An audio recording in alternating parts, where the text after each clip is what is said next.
Hello, freak bitches. Why do these patterns repeat themselves? What is it about human beings? Well, we like things simple. We like things simple. And then you often, like, a simple explanation is a good explanation unless it's too simple. But distinguishing between simple and too simple is no easy matter.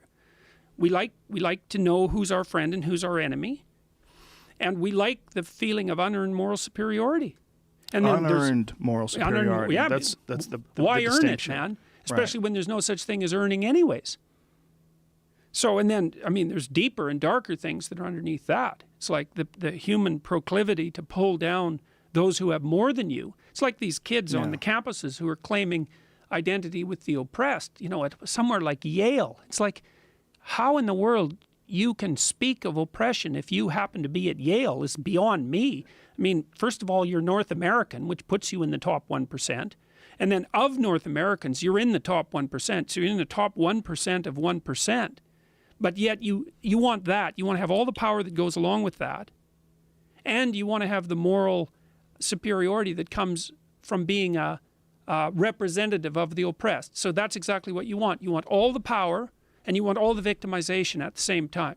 Well, Yale's a great example because Yale was one of what happened with the Halloween costume debacle at Yale was one of the first videos that was released that made people horrified, where they couldn't believe how students were communicating with professors. Yeah, well, the student who screamed up a storm about that, the male professor who was the husband of the woman who wrote the pro-Halloween costume letter, it turned out she was on the bloody hiring committee that hired him. One of the things she screamed was, "Who hired you?" It was like, well, it turned out it was you because you were on the committee just a few years before.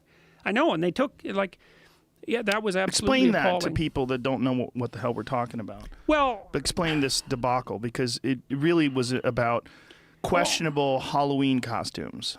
Well, it was about questioning Halloween costumes. Halloween costumes are part of the whole point of Halloween is to have questionable costumes, right? You play with death, Right. for example, and decay and horror.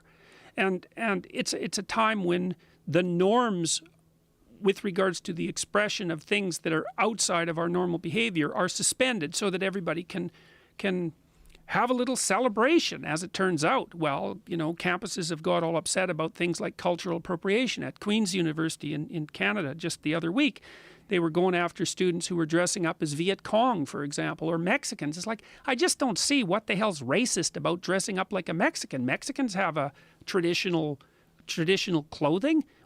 There's nothing wrong with Mexicans, so why is it wrong to dress Exactly. up like them? Right. And if you want to be Pancho Villa for Halloween, what's wrong with that?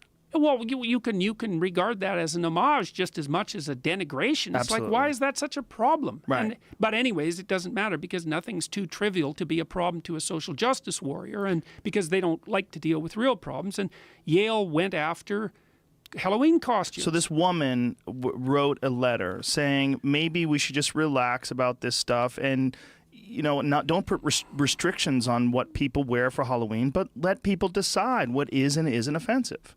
Yes, and well, and many Halloween costumes are offensive. That's the point. But her letter wasn't really reasonable. Yeah, it was perfectly reasonable. It was like an adult wrote it. Yes. Yeah, and you know, all hell broke loose. All hell broke and loose. she ended up quitting.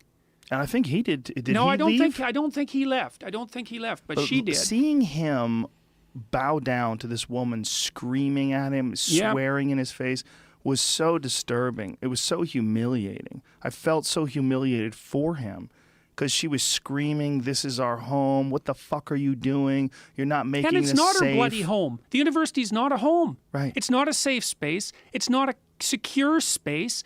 None of that. And if that when a university isn't a home, that's not what it is. It's a place to be confronted by, I would say, often horrible ideas. You want to learn about history? You think that's going to be safe? Do you know what human history is like? It's an endless bloodbath with a certain amount of hopeful progress underlying it. It's a horror show, and great literature is like that, and biology is terrifying, and physics is terrifying, and you want to be safe. It's stay home with your mom, stay home with your dad. Don't come to university if you want to be safe. Because Don't if even you, go outside. No, why don't if the university is going to make you safe, then it ceased to be a university. So one of the things I try to do in my class, I have this class called Maps of Meaning, which concentrates on atrocity, basically, on Soviet atrocity and Nazi atrocity mostly. And what I try to do in the class is to teach my students that had they been in Nazi Germany in the 1930s, they would have been Nazis. And had they been offered the opportunity to be an Auschwitz camp guard, then maybe they would have leapt at it. And maybe they would have been in the more sadistic proportion of the Auschwitz camp guard population. You think that makes you feel safe? It doesn't make you feel safe to know that Nazis were humans and you happen to be one of them. And so I think that educators that tell students that they're offering them a safe space are doing them a profound disservice. And I'm a clinical psychologist, and here's one of the things you do to make people less afraid. You don't make the world safer. What you do is people tell you what they're afraid of, and then you break it into little bits so that they can go confront them. So maybe they're afraid of going to a party, and you break that down. You say, well, do you know how to introduce yourself? And they say, well, I don't really even know how to shake someone's hand. And so then you practice having them shake their hand and introduce themselves, because maybe they weren't taught by that by their half-witted parents when they were young, because they were ignored. And so then you say, well, maybe you can go to a party for half an hour and all you have to do is introduce yourself to 2 people, and we'll call that success. And you build up their competence and their confidence one step at a time. And what happens, the clinical literature indicates quite clearly, is you don't make people less anxious by doing that. You make them braver. It's not the same thing. You don't make the world and its horrors smaller. You make the person and their capacity to deal with horror larger. You encourage them. You strengthen them. That's what you do at a university. You arm people with arguments. You hone their intellect. You help them learn to write so they can marshal their arguments. You help them learn how to engage in intellectual combat, because that's better than engaging in real combat. And you make them hard and strong. You don't mollycoddle them and make them safe unless you're their enemy, unless you're trying to devour their spirit. And that's what we have in the universities. We have the reign of the Oedipal mother whose answer to everything is, oh, just come a little closer, dear, and I'll protect you from the world.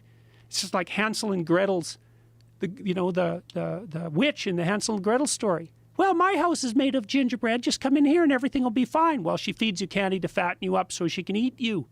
That's the archetype of a modern university.